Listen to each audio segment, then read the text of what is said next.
Hello, it is February 26th, and I am continuing here to make astrology videos, I suppose. Although the last series of videos I've made, you may have noticed I've ventured away from doing transit reports, and I'm talking more about the philosophy of astrology, or the theory of astrology, or the principle of astrology, and exploring also alternatives, perhaps different unexplored areas that could be opened up to give different views into astrology. Basically, just kind of being experimental and playing around with ideas. And I have to admit, it's probably due to a Uranus influence. But based on this, one of the things that I was doing, right, was that there's this whole thing about doing astrology videos that it seems to me that the ones that are usually most popular are the ones which were based on the lunations, like full moon videos, and that I noticed that oftentimes astrologers may put out a video for the full moon in such and such sign, and it will be like 2 weeks before the full moon or something, or it'll be, it's nowhere near that part of the lunar cycle, but they'll still do full moon videos as such, because that's kind of the peak of the cycle, and that people can, it gives you a period of time for people to watch your videos and such, and there's also, like the other popular one is to do the 12 sign horoscope videos and stuff like this. And I basically made this kind of resolution that if I was going to go back to do astrology videos, that before I'd taken a break, I was trying to do videos like that, but they weren't really making much of an impact in terms of gaining followers or gaining people requesting readings or doing anything. It was just kind of felt like I was doing something I didn't enjoy, that I didn't want to do, and that was a distraction from all this other stuff that I was more interested in, basically. So there's this kind of thing about like that, and also, I don't know, there's a lot, it's kind of complicated because there's other reasons why I felt like taking a break, but that there's kind of pressure now of whether I should be doing the actual transits or I should continue with these funny ideas that are kind of questionable, whether or how much value they have or whether people find them useful or not. But there's something in this that I noticed that I will mention, that during this full moon that's about to come up, we're going to have a full moon in Virgo opposing the sun in Pisces. But right as that happens, the planet Saturn ingresses into Pisces. So it's kind of like the full moon is kind of keying up this transition point. Pisces is a kind of transitional sign anyways, it's a mutable sign, but it's such a strong emphasis right now on the transition of Saturn into Pisces, and then later on the big one is Pluto into Aquarius, which a lot of people are talking about. So yeah, I think, and one of the things that I was thinking is that one of the reasons why I was starting to talk about Richard Tarnas and such is that within these outer planets, I was thinking, instead of trying to put myself on a schedule to do the full moons every month, that you could make comments about longer transits, and it would at least be a less temporary thing or whatever, right?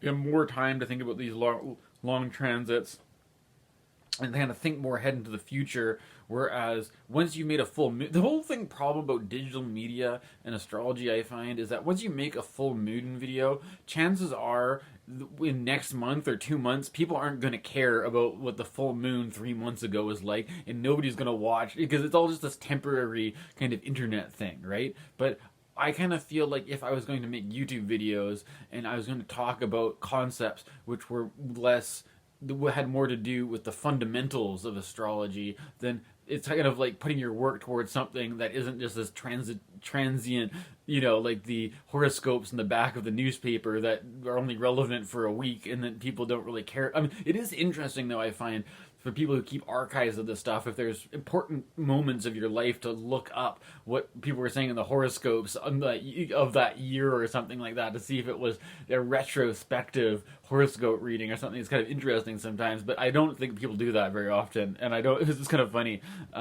You'd have to. Whatever. It only works if you really like your astrologer, maybe. If you think that your astrology... there's interesting results if you do that. I'm on a bit of a ramble anyways, but... Within what I've been trying to do in this channel, I was also thinking maybe doing, like, to sum up at this point in time, to weave it all together, right? But there's something about Rick Tarnas and Cosmos and Psyche in the last couple of videos that I made that I should try to consolidate.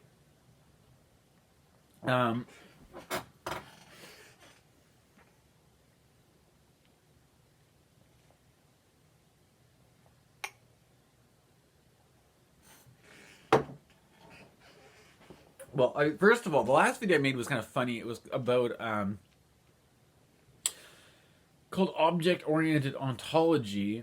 And the one thing I think that is, after making a video like that, and then after making this video about Cosmos and Psyche, in my mind, the obvious next thing to do would be to address this certain issue about... Because I went back and I watched the Rick Tarnas' recent video that he did with Chris Brennan on the planet Pluto. And that was like nearly a 4-hour-long video, so I split it up and watched half of it one night and half of it the other night. And and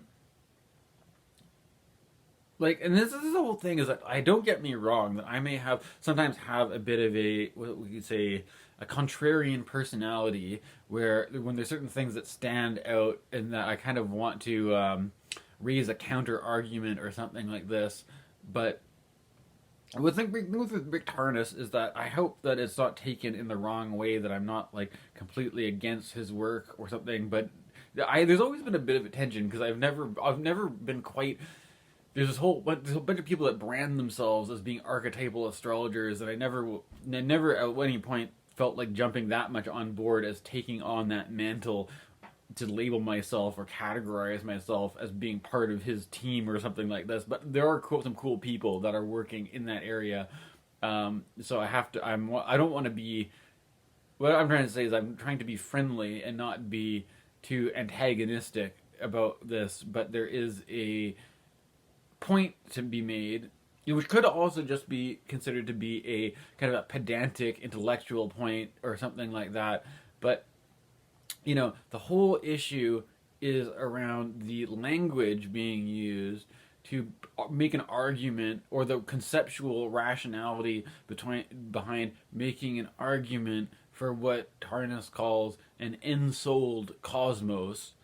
And I have to admit, my initial appeal to astrology and initial appeal to the work of Rick Tarnas is that the experience of things like synchronicities, the experience of things which could be categorized as animism, the experience of things which falls into very well into this picture of an ensouled, enchanted universe that is not just, as you would say, dead matter or whatever. But so it's, in some way, I'm not opposed to the whole premise, and I also like doing astrology, and I see that astrology fits with this. But it's just this kind of thing that for many people, this would be like splitting hairs and an unimportant thing to investigate into. And if you're one of those kind of people, feel free to just turn this off, and you just maybe not even think it's worth your time at all, right?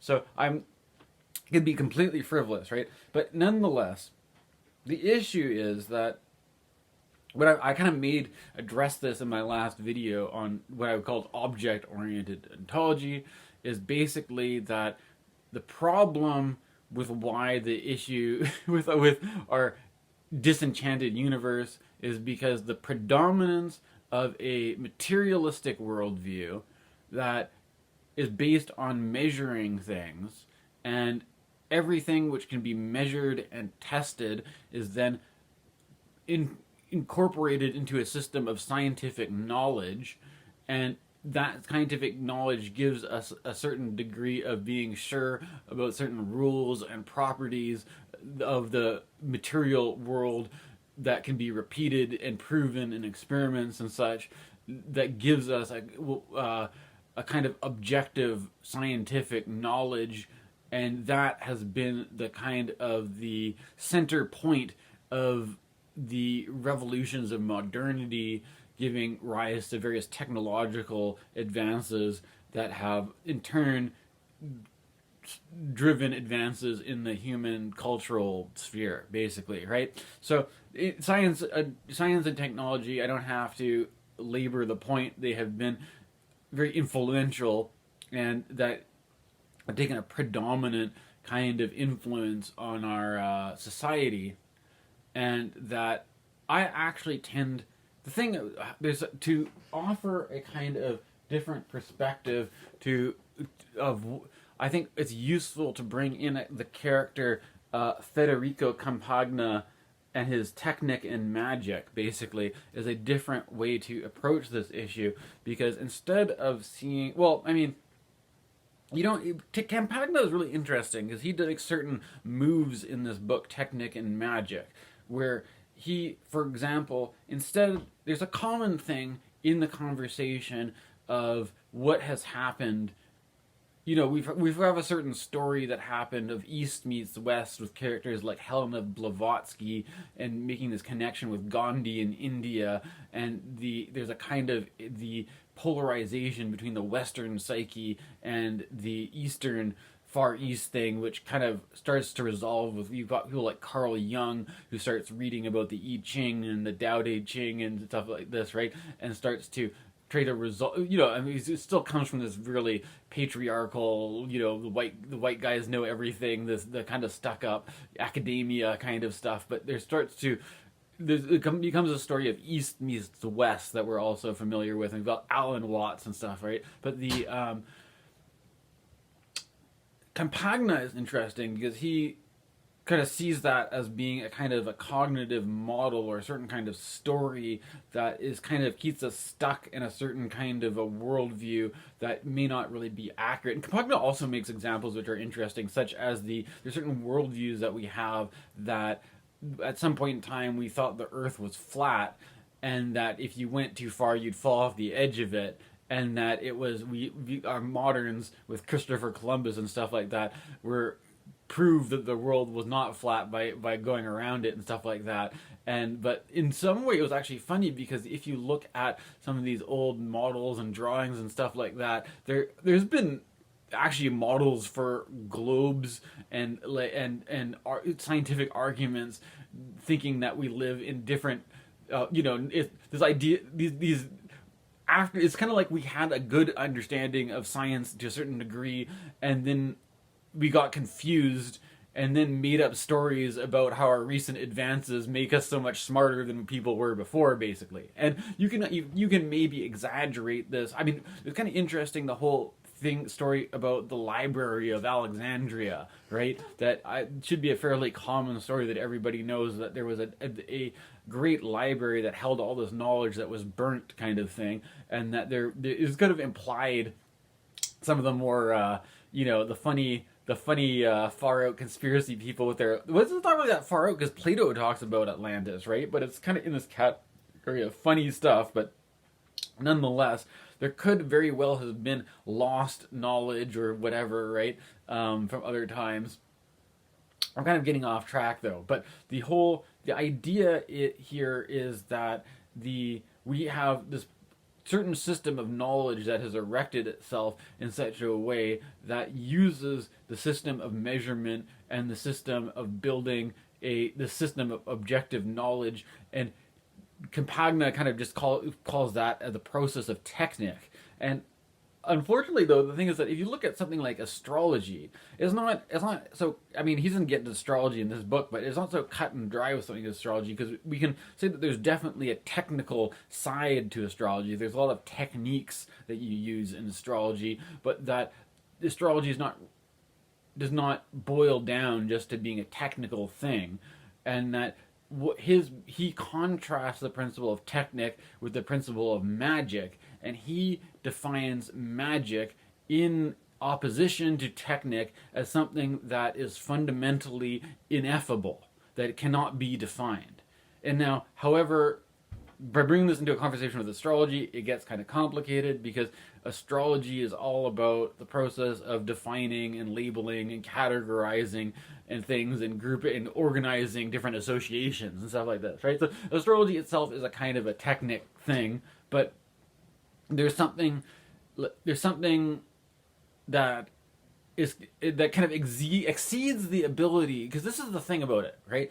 Is that if you look at the archetypes of astrology, the most obvious thing is that each archetype, while it's true that we've established certain definitions that are relevant to each archetype, it's obvious with anyone working with archetypes that the archetype itself always exceeds the ability to be categorized or the ability to be narrowed down into any reductive specific formulation of labels or predictions or something like that. There's always the potential for the archetype to exceed the symbolic, to exceed categorization, and there's the ineffable side of the symbol, which creates the ability for the symbol in astrology to produce an unlimited amount of meanings and designations. And as Rick Tarnas would say, that it's not concretely predictable, but it's archetypally predictable, or that it follows the type is like a pattern, the imprint, the print, the pattern is there, but the exact concrete specifics are hard to pin down because the technique, they cannot get a grasp on magic that it can't pin it down that tightly, right?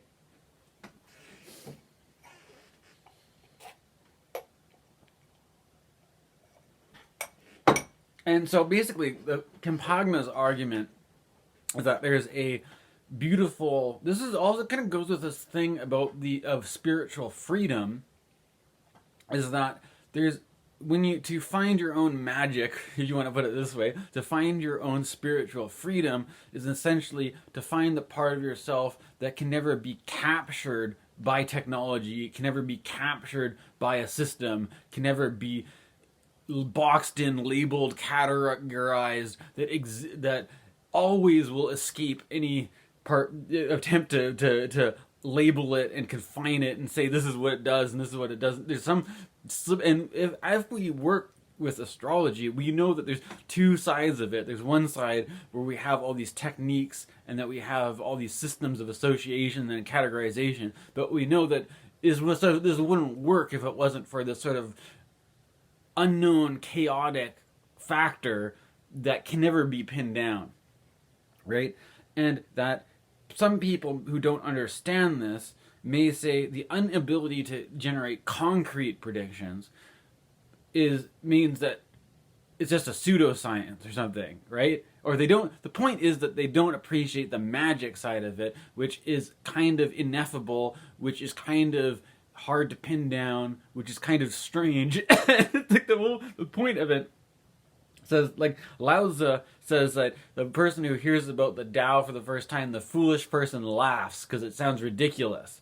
And that the whole part of magic is that magic has this thing that tends to be that even despite all the profound whatever things that go with magic, is that there's something silly about it where people won't take you seriously and people will laugh at you, or that you're bound to make an idiot of yourself, make an ass out of yourself, like the golden ass, right? That's not just a coincidence, that there's a risk of making an ass out of yourself. It all fits, right? And so, but that it goes with this thing because it just exceeds the slipperiness, and I think there's something about that slippery quality which fits nicely with this Neptune and Pisces stuff. And there's some way I want to kind of weave this sentiment, basically, about the technic and magic, and about there's some issue that I'm trying to work out with Saturn and Pisces is like, this is the thing too. Also, my need. I kind of broke my rule a little bit in my Valentine's Day episode by talking about my personal life, but I still think it's in my intention to keep my personal like the lives of my friends and personal life or clients or whatever out of my videos.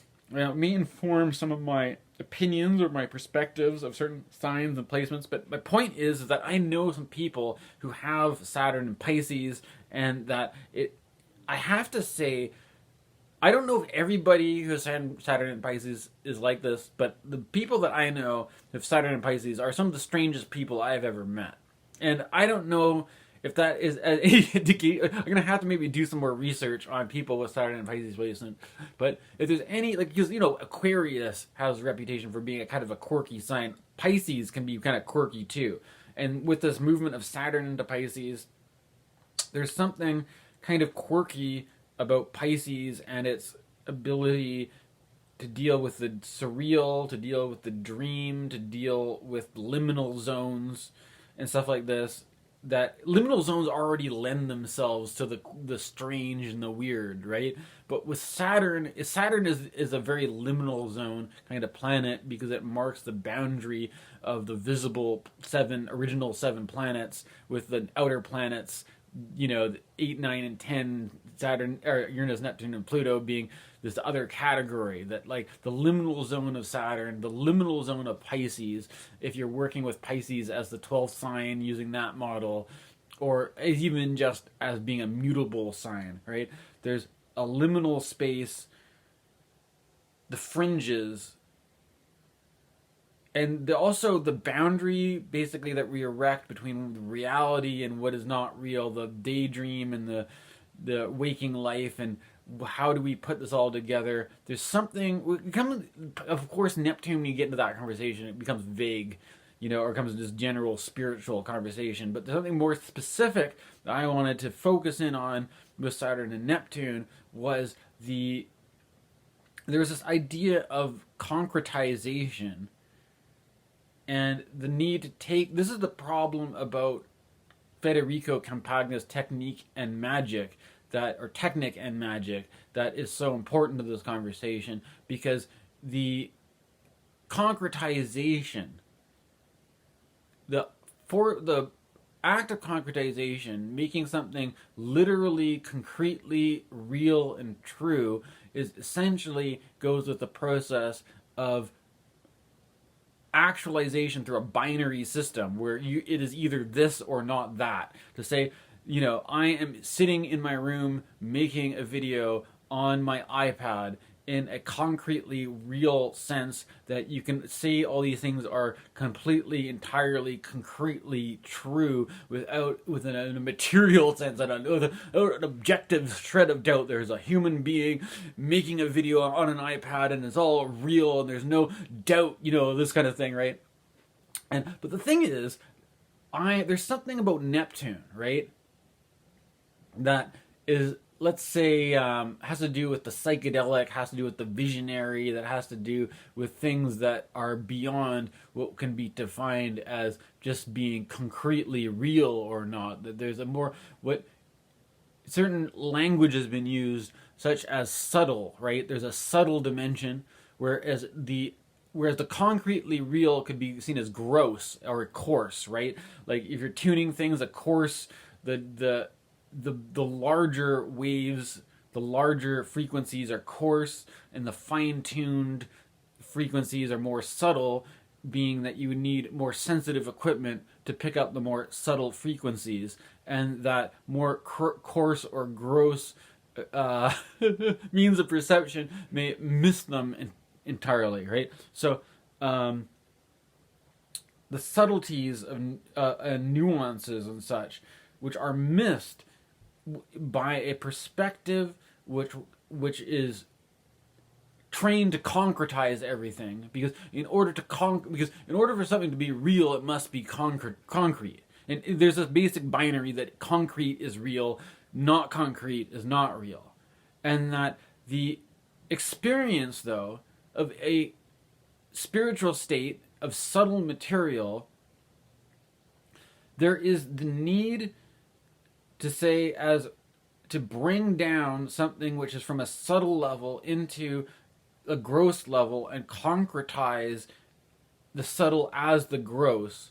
And this can take many different, this could be creating a concrete concept for something which is so ineffable that it eludes that kind of conceptualization. It could also mean there's something that I have to pivot here as another critique, which I have to say, I got into whatever. I'm trained by Adam Ellenboss, and I don't want to make it personal about him, but there's a whole culture of this kind of like psychedelic culture, of ayahuasca culture, and all this kind of stuff. And I have to admit, this is another thing that goes, another conversation that can be had with Saturn and Neptune, is that there is a shadow side of psychedelic culture, which has to do with psychedelic trauma and things going wrong in psychedelic states and stuff like that. I mean, everyone knows bad trips and stuff like this, right? But there's this kind of issue I find also about not just that shadow sort of the psychedelic culture, but there is the concretization of the spiritual psychedelic, which is to say that around the time that ayahuasca really and all this stuff got popular, there is a documentary, or I think it was a book too, called DMT, the Spirit Molecule. And the attitude of this book was very much like, look guys, we just resolved it.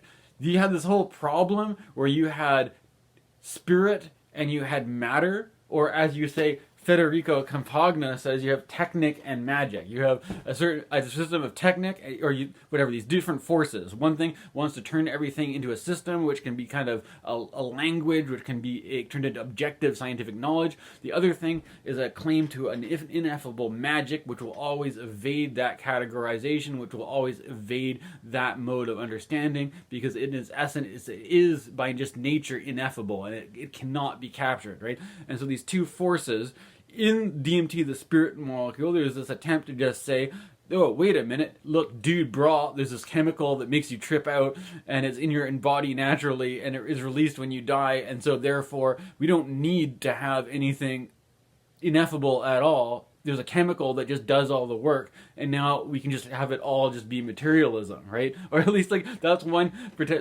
kind of attempt to just resolve the whole problem into concretization, right?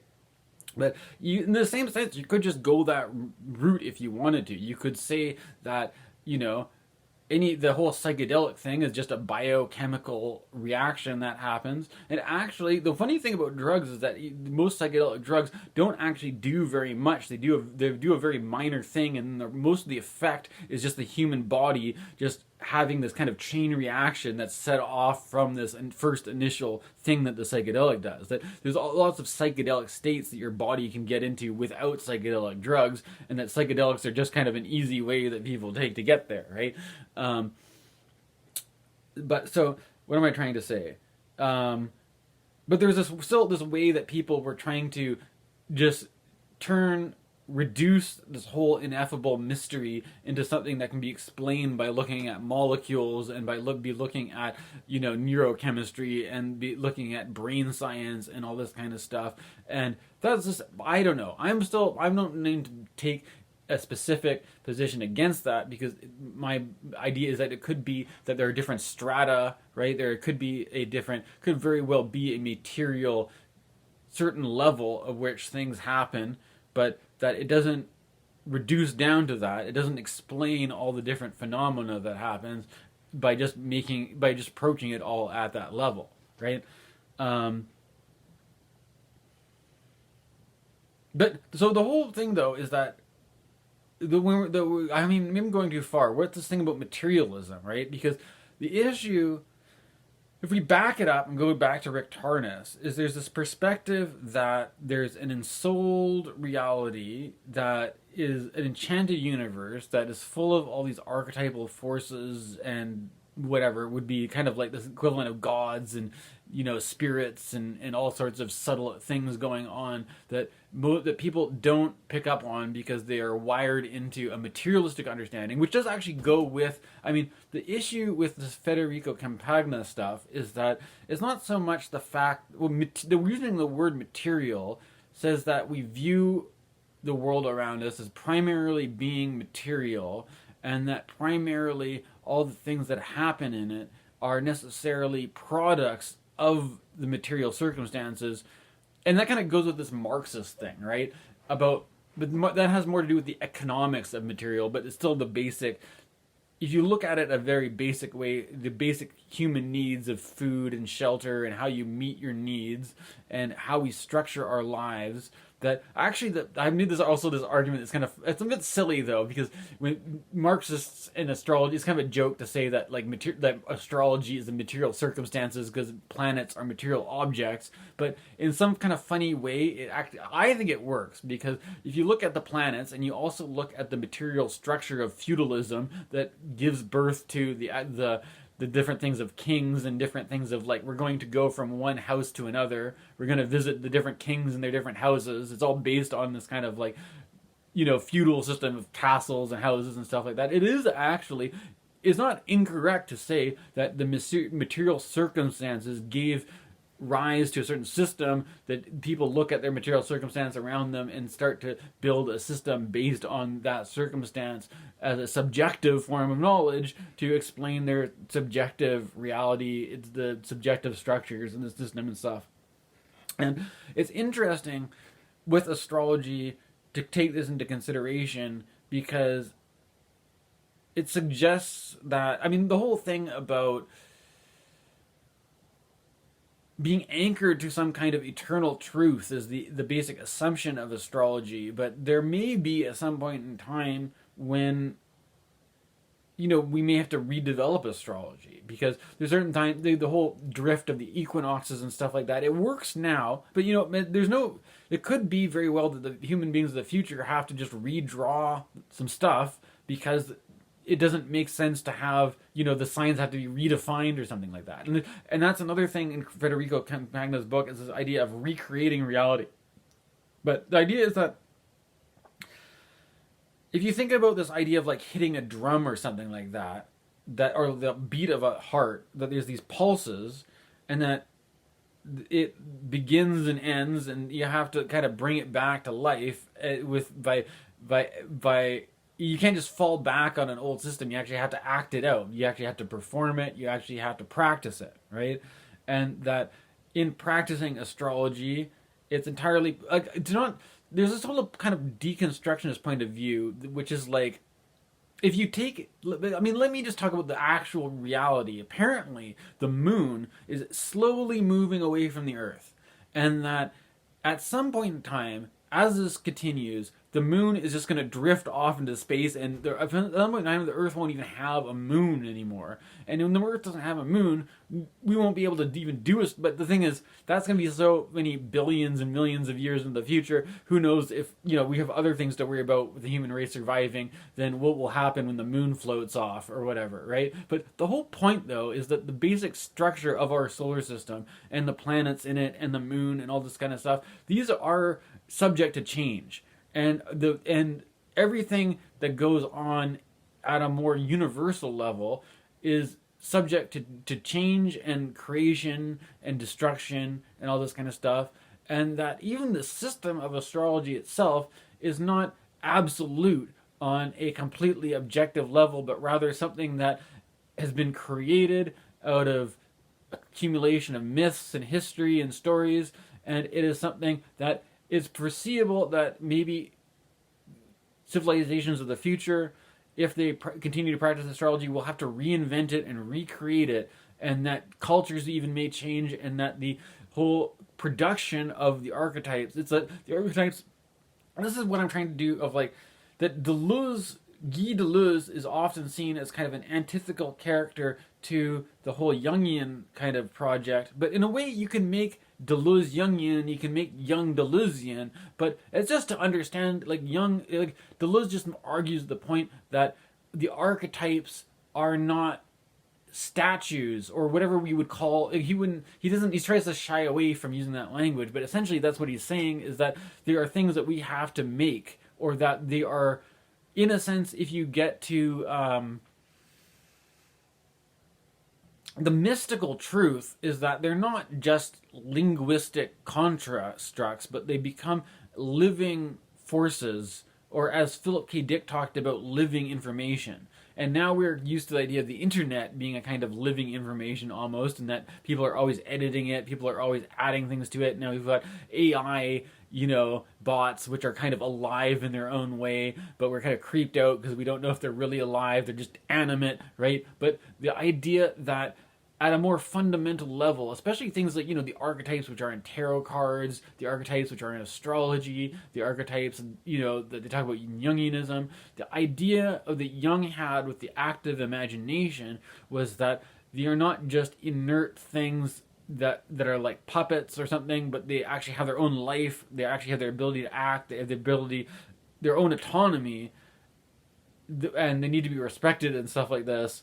And that autonomy kind of goes with, it's not counter to Campagna's point of view of Technic and magic, that the autonomy is part of their kind of ineffable suchness that cannot be boxed in. If they could be reduced down to just an idea, then that would also rob them of their life, their ability to be so many different things, to evade just being boxed into one predictable expression, that these are kind of as a living reality that we are contending with, right? That and that kind of blur that goes beyond what can be, it's not outside of what we can form a system out of with Technic entirely, but then it's kind of a riddle, because you can use language, but then there's something that goes beyond the language, right? But that's, I don't know if I'm getting my point across with the Saturn and Neptune thing, but with the Saturn and Neptune thing is there's a kind of a limit, though, that people draw, because they can't go there because they need it to be concrete, right? And the unfortunate thing is that if you need it to be concrete, and anything not concrete is just not real, well, sorry, you're out of luck, and people, there's a limit there that people can't go beyond, and that's kind of Saturn, right? Like Saturn can't go beyond that limit, right? Or that blind spot, or that there's a massive blind spot or unconscious area erected because the conscious only deals with the concrete, and the non-concrete or the invisible is unseen, is blind, is darkness, and there's fear that goes towards it, right? And so that's kind of like the issue. There's something to do with that basic dynamic when you bring in Saturn as the blind spot, or the need for things to be concrete, and then the need for things to be material, which can even be an addiction, because it is like, I need this. Like, I'm thinking about Marion Woodman has this idea that alcoholism is like actually a kind of a need for spirituality, but the spirituality has been concretized into spirits, where they say if somebody takes my spirits away, they're taking my spirit away, and they're robbing my life of its spirit. Because the whole thing is, and she kind of tries to say that there's something like the spirit that's in alcohol could be found in something else, like let's say in music, in art or something. There was such a strong association with music, like rock and rollers drinking and playing guitar or something like that. But even classical music might have a kind of this fiery, like a Beethoven song might have this kind of kick to it that's like a shot of whiskey or something. But the thing is that we're so hooked on concretizing the experience of the spirit into a material thing, like a bottle you can just have and have stored away, or as in a material thing like a drug or food or sex, or even like that, or concretizing it into the experience of sex as a concretization. That's the kind of, there's a sort of materialism that goes with that, whereas Marion Woodman makes this kind of argument that to allow things to be disembodied, to allow things to be just be spirit, but a spirit that can take form in music, that can take form in poetry, that can take form in literature, as a kind of a way to ease the addiction to having needing everything to be in this material container all the time, right? But then the other part of the problem, though, is that I'm also reading the stuff from Byung-Chul Han about non-things, and this Marion Woodman stuff is kind of written back in the 80s and 90s or whatever. But I think more, there's this whole thing about non-things where it's like because this whole thing about, I don't know if it's like, it's funny the thing about materialism, because there's this thing about also consumerism. We don't want to be consumers necessarily, right? But the thing about being completely non-materialistic, we don't want to just neglect the objects in our environment, right? And that there's something that I think Philip K. Dick touched upon this really well when he talked about Kipple, and in this idea of all this garbage that's created, that there's a real, like, this is the whole thing that there's a certain strain of transcendentalism that leaves a bad taste in my mouth. Like, I don't think it's right to say that the world is just material, and because there's this transcendent thing, that all the material stuff is just garbage. It's low. It's fallen to the heathen order of materiality, and we need to rise above it, kind of thing, right? There's those transcendent kind of attitude that just sees the world as being fundamentally corrupt and evil from its natural materialism, and we need to rise above it. And that attitude is kind of the same attitude that is like, if the world gets completely wrecked by pollution, it doesn't really matter, because we are spirit. We're not really, a material body is just a shell. And it's like, and there's the point though is that on a spiritual level, maybe there's some truth in this, right? But we feel there's some innate responsibility that we need to take care and honor our material surroundings and not pollute the world. And, I don't have, again, these are points that if I'm talking to the people who are into archetypal astrology, they strike me as people who value the environment, and I don't have to argue that point for them, right? But that's the whole issue about saying that it's materialism that is taking away our enchanted cosmos. Well, if materialism is the problem, then why not just clear cut all the forests, right? The whole thing is not material. Like, the whole, with Federico Campagna's point is that to honor the materialism of the forest is to say, to let it be and not reduce it to lumber, to reduce it to resources, right? Because there's something about, like, the materialism that wants to cash everything in and say, oh, well, we could just take all this stuff and turn it into numbers in a bank, because, material wood is one thing, but money in the bank is a number, and that gives us power. And because we're smart white men and we don't care about nature, we can just have a big fat bank account, and we can be smart, and we can rule the fucking world, and we'll just fucking burn the whole thing down because it's material. Who cares? That's what it's for. That's the whole operating system that's fucked, right?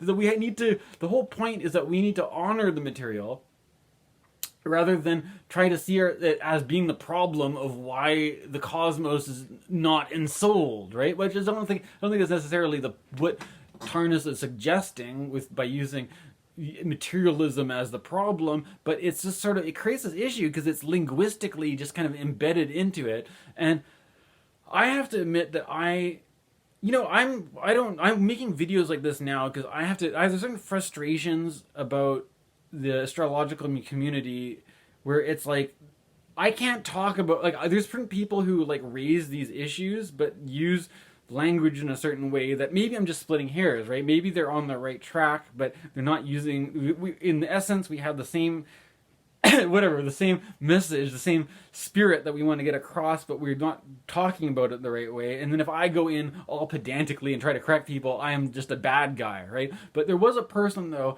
who was talking about spiritual materialism, right? And I think she was trying to basically express this point that I'm trying to express in this video. And so there's something about, which is kind of funny, because I was trying to talk about Chogyam Trungpa and how he used spiritual materialism and what the actual term spiritual materialism means in the context from where it was created, from this whole, but I just got deleted and blocked for making a comment like that, right? So I just feel like this really hostile environment when it comes to interacting in the astrology community, where it's like, people, if you have if you have any point of view that creates friction with somebody else, they'll just block you and delete you and not even like entertain the conversation. And then it creates a kind of a childish thing where you've got people in their own little camps, and they're just, there's not really.